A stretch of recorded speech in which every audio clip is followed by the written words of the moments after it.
کہ کیا خوب لات ماری ہے حکومت نے حاتم طائی کی قبر پر جناب.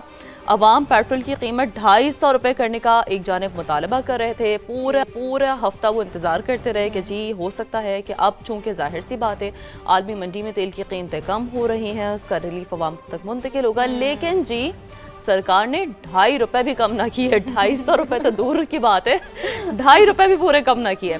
پیٹرول اور ہائی اسپیڈ ڈیزل دونوں کی قیمت میں 1 روپے 97 پیسے فی لیٹر کی انتہائی, جسے کہتے ہیں نا کہ برائے نام اونٹ کے منہ میں زیرہ, انتہائی معمولی کمی کر دی گئی ہے. اب کوئکلی کیا کیا ریوائز ریٹس ہیں صوبیہ بتائیں آپ. بالکل ایسا ہی ہے. تو جی مٹی کا جو تیل ہے وہ 4 روپے 9 پیسے مہنگا کر دیا گیا ہے. اس کے علاوہ جو پیٹرول کی نئی قیمت ہے اب 297 روپے 53 پیسے فی لیٹر ہو گئی ہے, جبکہ ہائی اسپیڈ ڈیزل جو ہے اس کی نئی قیمت 309 روپے 50 پیسے فی لیٹر ہو گئی ہے, جبکہ نئی قیمتیں اگلے 7 دن تک نافذ رہیں گی. تو شاید اس کے بعد ہم امید ظاہر کر سکتے ہیں کہ جو ریٹس ہیں وہ اور تھوڑے بہت کم ہو جائیں گے. امید ہم یہی کرتے ہیں. بالکل ایسا ہی ہے. تو بات کرتے ہیں کہ گزشتہ روز پیش آنے والے افسوسناک واقعے کی. خیبر پختونخوا اور بلوچستان کے سرحدی علاقے دانا سر میں مسافروں اور ڈرائیور کی تکرار کے دوران بس کھائی میں جا گری. انتہائی افسوسناک واقعہ ہے. حادثے میں 40 افراد جاں بحق ہو گئے ہیں. بالکل ایسا ہی ہے. اس پر چونکہ ظاہر سی بات ہے جو انسائٹ سامنے آئی ہے وہ یہ ہے کہ پہلے تکرار ہوئی اور ظاہر گنجائش سے زیادہ مسافر سوار تھے. ایک اس پر رپورٹ تیار کی ہے ٹیم نے, وہ دیکھتے ہیں.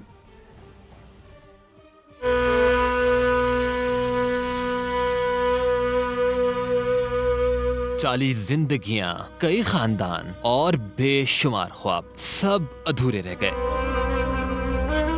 مسافر بس بلوچستان اور خیبر پختونخوا کی سرحد پر پہاڑی علاقے دانا سر پہنچی تو چند لمحوں میں ہر چیز بدل گئی. بس کھائی سے نیچے گر گئی.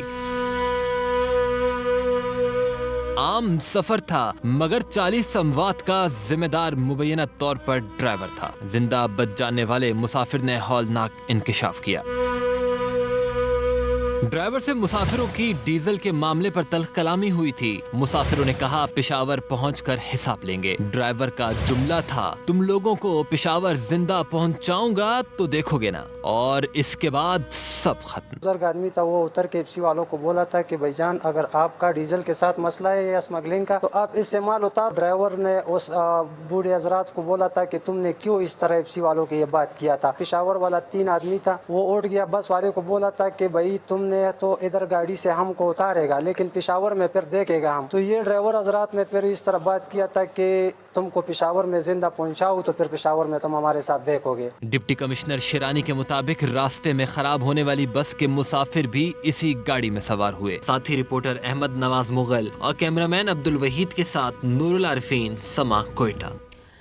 سوات کی سیف اللہ جھیل میں لاپتہ ہونے والی لڑکی 3 دن بعد بھی نہیں مل سکی ہے. سرچ آپریشن کے دوران ریسکیو پولیس, USDA اور رضاکار شامل ہیں. کشتی الٹنے کی تحقیقات کے لیے جو اعلیٰ سطح کی انکوائری کمیٹی ہے وہ تو بنا دی گئی ہے, جس کی سربراہی سیکریٹری بین الصوبائی رابطہ کریں گے اور اسپیشل سیکریٹری فائنانس زبیر احمد رکن ہوں گے. ظاہر سی بات اس طرح کے واقعات ہو جاتے ہیں اور آپ دیکھیں انفارچونیٹلی ایڈونچر کے لیے جایا جاتا ہے اور پھر کیا کچھ وہ ایڈونچر آپ کے لیے زحمت بن جاتے ہیں. کبھی کبھی آپ کو اپنی جان سے اس کی قیمت چکانی پڑتی ہے. تو جناب خیبر پختونخوا میں تفریحی مقامات پر حادثات کے بعد انتظامیہ آخرکار جاگ گئی ہے. KP ٹورزم اتھارٹی نے خصوصی آگاہی مہم کا آغاز کر دیا ہے.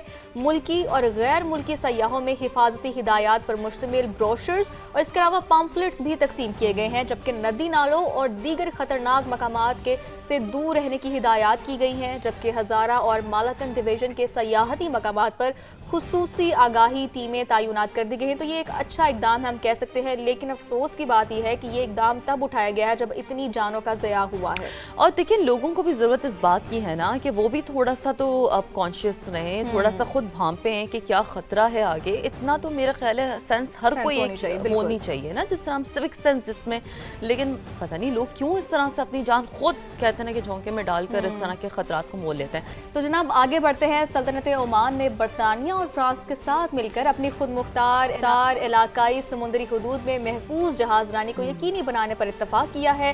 اور برطانیہ اور فرانس نے یہ بھی اعلان کیا ہے کہ وہ ضرورت پڑنے پر کثیر القومی فوجی مشن کو تعینات کرنے کے لیے تیار ہیں تاکہ آبنہ ہرمز میں آزادانہ بحری آمدرفت کو یقینی بنایا جا سکے, جو کہ پوری دنیا کے ٹریڈ کے لیے بہت زیادہ ضروری ہے. اس کے علاوہ برطانیہ اور فرانس نے علاقائی استحکام، تمام ممالک کی خود مختاری کے احترام اور ساتھ ہی عالمی سلامتی، بحری جہازوں کی آزادانہ نقل و حرکت اور اس کے علاوہ بین الاقوامی قانون کے تحفظ کے لیے اپنی شراکت داروں کے ساتھ قریبی تعاون عزم کا اعادہ بھی کیا ہے۔ تو ایک اچھی چیز ہے کہ آپ نے ہرمز میں جو بغیر کسی بھی رکاوٹ کے آمد و رفت ہے، نقل و حرکت ہے، اس پر کوئی بھی رکاوٹ نہیں آئے گی۔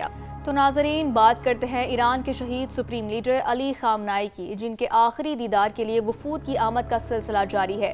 6 روزہ سوگ اور تقریبات کا باقاعدہ آغاز آج سے ہوگا، جبکہ 9 جولائی کو مشہد میں سپرد خاک انہیں کیا جائے گا۔ موجودہ سپریم لیڈر مجتبیٰ خامنئی سیکیورٹی وجوہات کی بنا پر اپنے والد کی تعزیتی تقاریب میں شریک نہیں ہوں گے۔ ایران کے شہید سپریم لیڈر آیت اللہ سید علی خامنئی کا آخری دیدار، جسد خاکی کو امام خمینی حسینیہ سینٹر میں رکھا گیا۔ شہید رہبر اعلیٰ کی اہلیہ، داماد اور بہو کے جسد خاکی بھی موجود۔ ننھی نواسی کا تابوت دیکھ کر ہر آنکھ اشکبار، رقت آمیز مناظر تھے۔ عوام کا ہجوم بھی اپنے شہید سپریم لیڈر کو خراج عقیدت پیش کرنے پہنچا۔ ایرانی صدر مسعود پزشکیان، اسپیکر باقر کالیباف اور دیگر اعلیٰ قیادت کی بھی آمد۔ 6 روزہ تعزیتی تقریبات کا باقاعدہ آغاز ہفتے سے ہوگا۔ 6 جولائی کو تہران کی سڑکوں پر سید علی خامنئی کے جنازے کا مرکزی جلوس برآمد ہوگا۔ 7 جولائی کو جسد خاکی تہران سے مقدس شہر قم منتقل کیا جائے گا۔ عراق کے شہر نجف اور کربلا میں بھی تعزیتی تقاریب 8 جولائی کو ہوں گی۔ 9 جولائی کو آیت اللہ سید علی خامنئی کا جسد خاکی واپس ایران لایا جائے گا اور اسی دن انہیں آبائی شہر مشہد میں سپرد خاک کیا جائے گا۔ تہران میں سیکیورٹی کے سخت انتظامات کیے گئے ہیں۔ ایرانی حکام کے مطابق تقریبات میں 30 ممالک کے سربراہان اور نمائندے، 90 ممالک سے مذہبی شخصیات اور 600 سے زائد صحافی شریک ہوں گے۔ شہید رہبر اعلیٰ کے بیٹے سپریم لیڈر مجتبیٰ خامنئی سیکیورٹی وجوہات کی بنا پر تعزیتی تقاریب میں شریک نہیں ہوں گے۔ پاکستان ایران کے غم میں برابر کا شریک، قومی قیادت کی تعزیتی تقریب میں شرکت، وزیر اعظم اور فیلڈ مارشل کی تہران میں امام خمینی حسینیہ سینٹر آمد۔ پاکستانی وفد نے فاتح خانی کی اور ایرانی قیادت سے تعزیت کا اظہار کیا۔ وزیر اعظم کا شہید رہبر اعلیٰ کی گراں قدر خدمات کو خراج عقیدت، مجتبیٰ خامنئی، صدر مسعود پزشکیان اور ایرانی عوام کے ساتھ مکمل یکجہتی کا اظہار کیا، تاثرات بھی قلم بند کیے ہیں۔ ایران کے شہید سپریم لیڈر آیت اللہ سید علی خامنئی کا سفر آخرت۔ تعزیتی تقریب میں وزیر اعظم شہباز شریف اور فیلڈ مارشل سید عاصم منیر سمیت دیگر عالمی رہنماؤں کی شرکت۔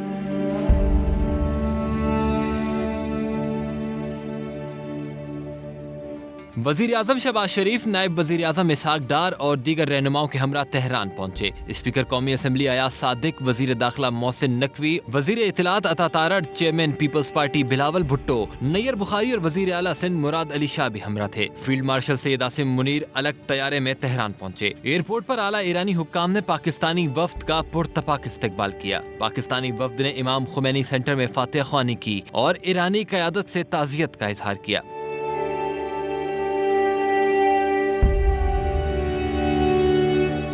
وزیر اعظم شہباز شریف نے شہید رہبر اعلیٰ کی گراں قدر خدمات کو خراج عقیدت پیش کیا، درجات کی بلندی کے لیے دعا بھی کی۔ وزیر اعظم نے کہا، آیت اللہ علی خامنئی نے کئی دہائیوں تک غیر معمولی بصیرت سے اپنی قوم کی رہنمائی کی۔ وزیر اعظم شہباز شریف اور فیلڈ مارشل عاصم منیر نے سپریم لیڈر مجتبیٰ خامنئی، صدر مسعود پزشکیان اور ایرانی عوام کے ساتھ مکمل یکجہتی کا اظہار کیا۔ وزیر اعظم پاکستان نے کتاب میں تعزیتی کلمات بھی قلم بند کرائے۔ چیئرمین سینیٹ یوسف رضا گیلانی اور گورنر خیبر پختونخوا فیصل کریم کنڈی سمیت دیگر حکام اور پاکستانی علماء نے بھی تعزیتی تقریب میں شرکت کی۔